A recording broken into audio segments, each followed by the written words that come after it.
इस पूरे संसार में कभी कभी ही कोई ऐसा एक साधक होता है जिसने अपने जीवन में शक्ति के प्रत्यक्ष दर्शन किए हों।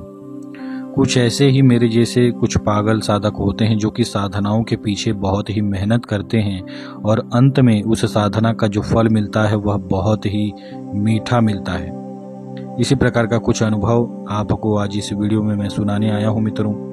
यह जो अनुभव है ये उर्वशी अप्सरा साधना का एक बहुत ही चमत्कारिक अनुभव है जिसमें साधक ने उर्वशी अप्सरा के प्रत्यक्ष दर्शन प्राप्त किए हैं। आइए इस अनुभव के विषय में मैं आप सभी को बताता हूँ। मित्रों, यह जो साधक हैं ये कर्नाटका के रहने वाले हैं और यह जो साधक हैं इनके पिताश्री के ही समय से इनके ऊपर तंत्र किया गया था। यानी कि लगभग जब ये साधक 14-15 साल के थे उस समय इनके ऊपर तंत्र किया गया था। और ये जो तंत्र था ये भी आप कह सकते हैं कि पुराना तंत्र था, इनके पिताश्री के ऊपर किया गया था। और जब ये 14-15 साल के हुए तो वह जो तंत्र का वार है वह इनके ऊपर पलटा दिया गया। इस तंत्र के कारण साधक की मानसिक स्थिति ठीक नहीं रहती थी। घर में जो है वह धन की कमी रहती थी सदैव, और इनके पिताश्री के ऊपर आए दिन कोर्ट केस हुआ करते थे। किसी न किसी नए लफड़े में इनके पिताश्री हर बार फंस जाया करते थे। और साधक कहते हैं कि इन्होंने जिंदगी भर अपने पिताश्री को कोर्ट के चक्कर लगाते हुए ही देखा है। साथ ही साथ में घर परिवार में सभी के शरीर में बीमारियां थीं, सभी को कुछ न कुछ कष्ट और तकलीफ थी। तो इन सभी समस्याओं को लेकर साधक मेरे पास आए थे आज से लगभग 3 महीने पहले। और उस समय जब साधक मेरे पास आए तो मैंने इनका तंत्र काट किया। बाकायदा 11 दिन तक इनका तंत्र काट चला। तंत्र काट करने के बाद इनके परिवार में पूर्ण रूप से आराम हुआ। सभी की जो भी समस्याएं थी वह नष्ट हुई। और ये जो समस्याएं थी ये लगभग 4 से 5 दिन तक ठीक थी। दोबारा वह जो तांत्रिक था जिसने इनके परिवार के ऊपर तंत्र किया था उसने दोबारा तंत्र छोड़ा। हमने दोबारा तंत्र काट किया और इस बार हमने इनके परिवार के ऊपर सुरक्षा चक्र लगाया, बाकायदा साधक के भी ऊपर सुरक्षा चक्र लगाया। और वह जो तांत्रिक था उसकी समस्त सिद्धियों को मैंने नष्ट किया। तो इन सभी विषयों को यदि मैं बताने लगा तो वीडियो लंबा हो जाएगा। तो मित्रों आगे बढ़ते हैं। आगे कुछ ऐसा हुआ कि जब पूर्ण रूप से इन्हें आराम हो गया तंत्र की पीड़ा से, तो साधक ने मुझसे कहा कि मुझे उर्वशी अप्सरा की सिद्धि प्राप्त करनी है गुरुदेव। तो मैंने कहा ठीक है, मैं आपको उर्वशी अप्सरा की साधना करवाऊंगा, लेकिन जब तक आपको करना होगा, जब तक मैं आपको मना नहीं करता। तो साधक ने कहा कि जब तक आप नहीं बोलेंगे तब तक मैं उर्वशी अप्सरा की साधना करते रहूंगा और आप मुझे उसका विधि विधान बता दें।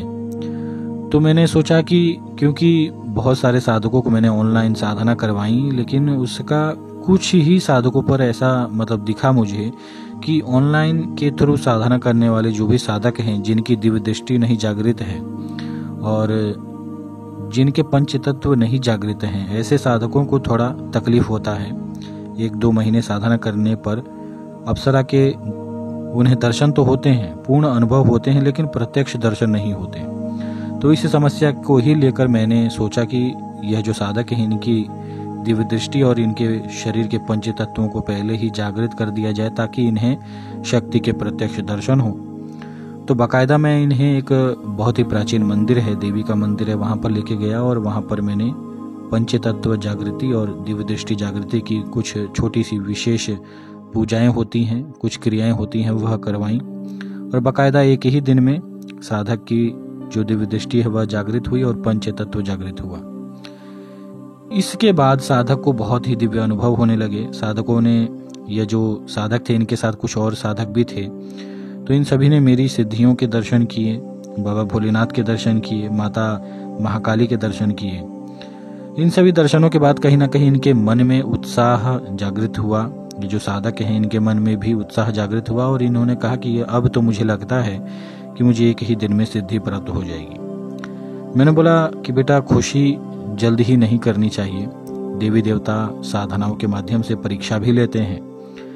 तो साधक ने कहा ठीक है गुरुदेव। इसके बाद साधक ने मुझसे पूरी विधि विधान उर्वशी अप्सरा की प्राप्त की और यह जो साधना थी ये एक तांत्रिक साधना थी। साधक ने बकायदा इस तांत्रिक साधना को 2 महीने तक किया। मित्रों, मैं आप सभी को बताना चाहूँगा कि इन 2 महीनों में साधक के साथ क्या घटना घटित हुई।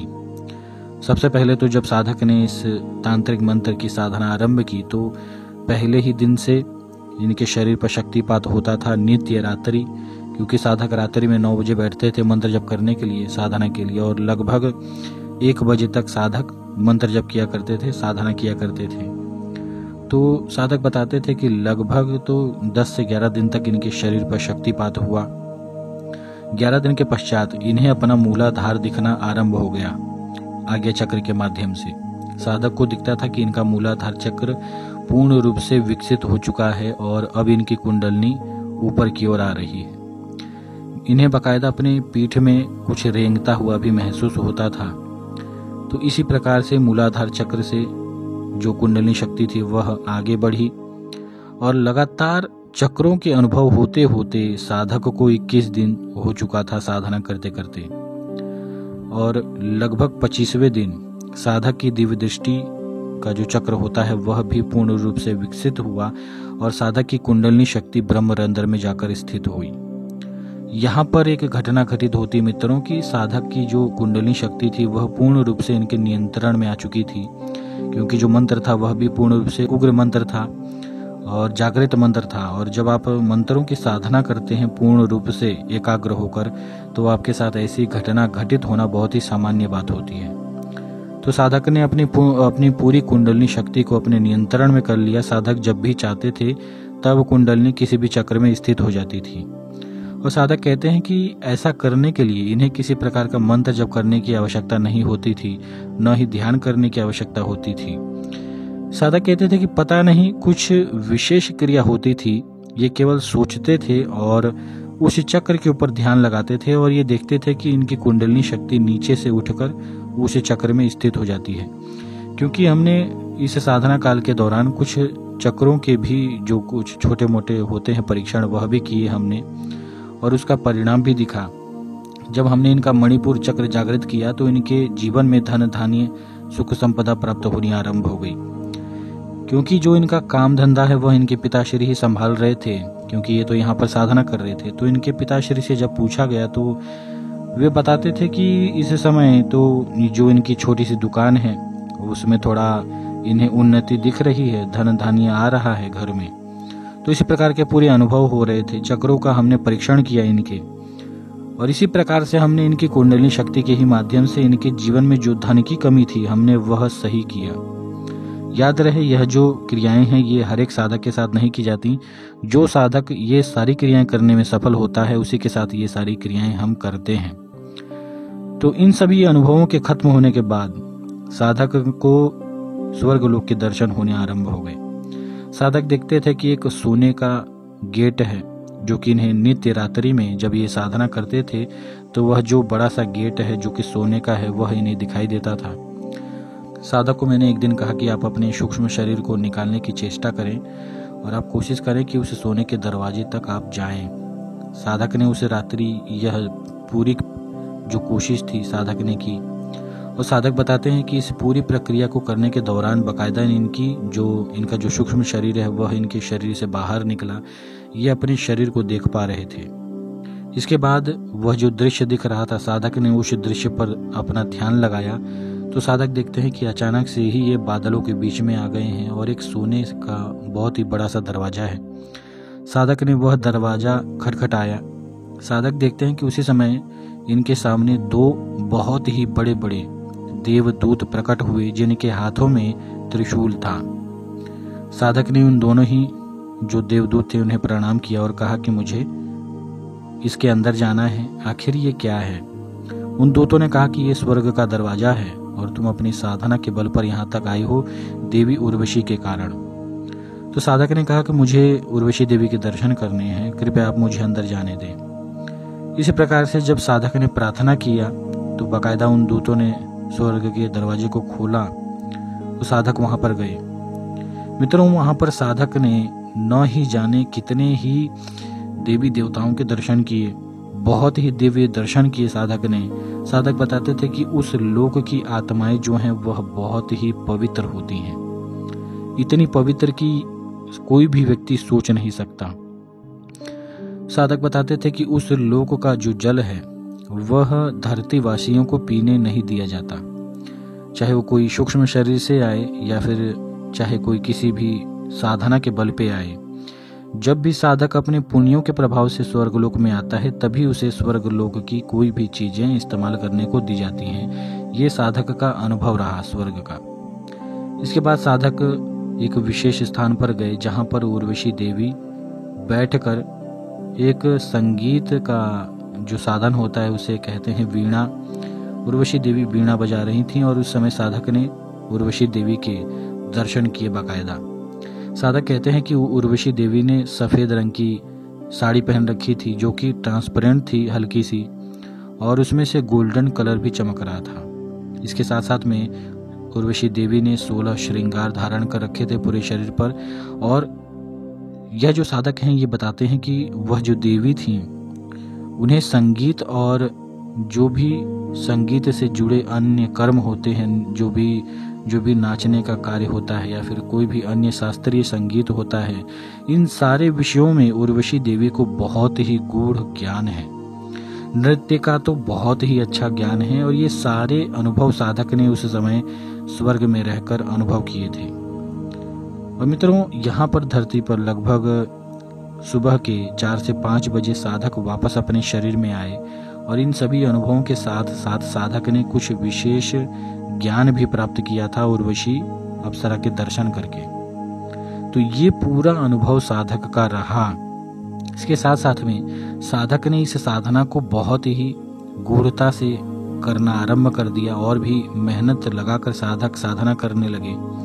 इस साधना का परिणाम ये हुआ कि साधक इस साधना की जो आखिरी जो दिन था इस साधना का, उस दिन साधक देखते हैं कि वही स्वर्ग का दरवाजा खुलता है और वहां से वही उर्वशी देवी का जो स्वरूप था वह उतर कर इनके पास आया। साधक देखते हैं कि वह जो देवी थी वह जमीन से लगभग 3 फुट ऊपर थी हवा में, और वही सफेद और सुनहरा जो साड़ी थी वह जो देवी ने धारण करके रखी थी, और वही 16 श्रृंगार देवी के शरीर पे था। देवी के शरीर से सफेद रंग की किरणें बाहर झलक रही थी और पूर्ण रूप से उनका जो आभा मंडल था वो एक बहुत ही सात्विक आभा मंडल था और बहुत ही तेजमय उनका शरीर था। साधक कहते थे कि वैसा शरीर कोई सूक्ष्म लोक का प्राणी या फिर कोई भूत प्रेत या फिर कोई अन्य भी बेताल भी क्यों ना हो, ऐसी शक्तियां तो उस शक्ति को छू भी नहीं सकती। तो ये साधक का अनुभव रहा। और साधक यह भी बताते हैं मित्रों कि जब उर्वशी देवी ने इन्हें इस प्रकार से दर्शन दिए तो उस समय उर्वशी देवी के शरीर से एक आंशिक रूप में जैसा एक मनुष्य का शरीर होता है बिल्कुल उसी आकार में, लेकिन उतनी ही सुंदरता के साथ देवी का एक अंश साधक के साथ विद्यमान हो गया उसी समय। यह आप कह सकते हैं कहीं ना कहीं उर्वशी देवी ने इस साधक को अपना एक आंशिक सिद्धि प्रदान किया, अपना एक अंश प्रदान किया। तो ये पूरे एक इनके तांत्रिक साधना के अनुभव थे और ये जो अनुभव हैं ये पूर्ण रूप से सत्य है, एकदम 16 आना सत्य अनुभव है। साधक का हम नाम नहीं बता सकते, साधक के विषय में नहीं बता सकते, केवल इतना बता सकते हैं कि साधक कर्नाटका के रहने वाले हैं। तो साधक जब अपनी इस पूरी साधना को संपन्न कर लेते हैं तो कहीं ना कहीं उनके जीवन की सारी समस्याएं नष्ट होती हैं। और इस समय साधक आज लगभग 3 दिन हो गया, साधक अपने घर पर पहुंच चुके हैं और अपने घर पर ही आराम कर रहे हैं। आगे उन्होंने और भी साधनाएं करने की मुझसे बात कही है, लेकिन इनका जो उर्वशी अप्सरा का साधना का जो अनुभव था वह आज के लिए इतना ही था। कुछ अन्य अनुभव भी रहे हैं इनके, जो कि उर्वशी अप्सरा की जो आंशिक सिद्धि इनके पास है उसके द्वारा घटित कुछ अनुभव हैं जो कि हम अवश्य ही बताएंगे, और किस प्रकार से साधक आखिर उर्वशी के साथ या फिर अन्य अप्सराओं के साथ संभोग करता है या फिर इस प्रकार की जो भी चेष्टाएं होती हैं उनका लाभ कैसे उठाता है, यह भी हम आप सभी को बताएंगे। आज के लिए इतना ही। जय श्री महाकाल।